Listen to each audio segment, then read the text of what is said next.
traveled hundreds of miles to get a first-hand look at a series of giant crop circles in a Solano County wheat field. Now it turns out the whole thing is just a hoax. Bill Schechner tells us who's behind the circles and why they did it.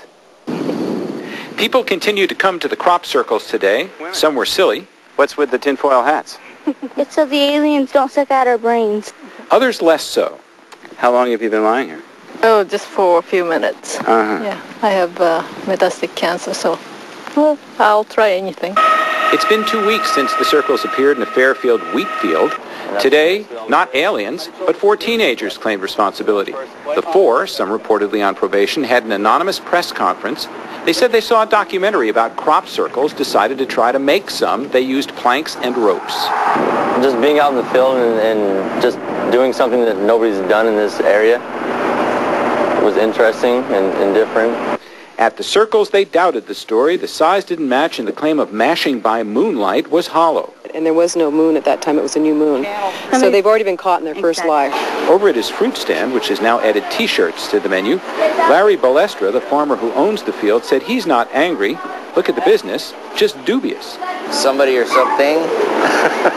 I don't know, as far as I don't have a problem with it because of the happiness and the excitement that it's brought.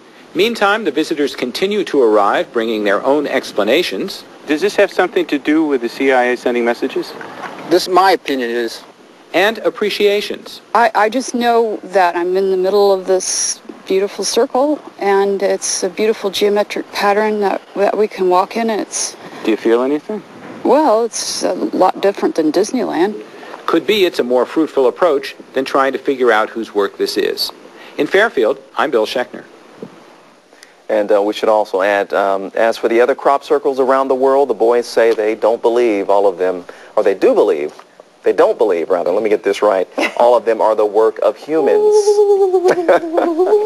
Kind of circles. Instead, they were doubting a new and quite mundane explanation of where the circles came from. Channel 2's Bob McKenzie has tonight's update. Fans of strange phenomena continued to prowl the crop circles in Suisun Valley near Fairfield today, despite the claim by 4 Fairfield teenagers that they had created the circles in a midnight prank. It's a hoax, proclaimed a headline in today's Vacaville Reporter.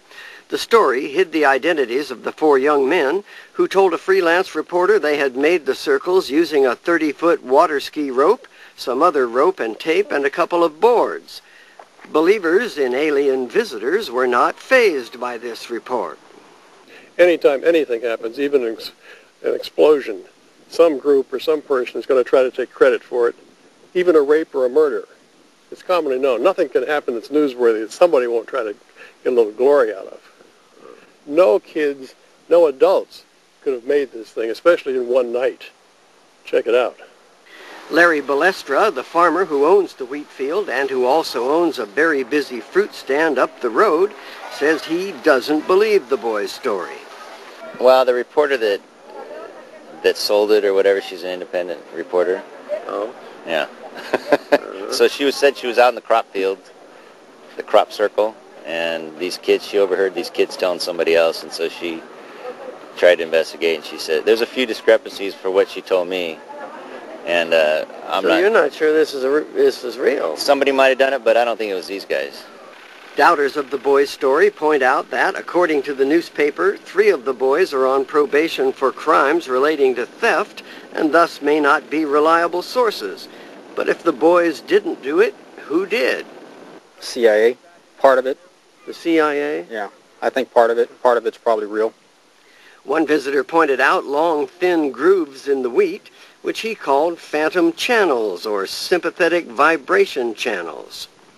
There's no path, no way to walk. If you look closely, you'll see the wheat is actually broken over partially.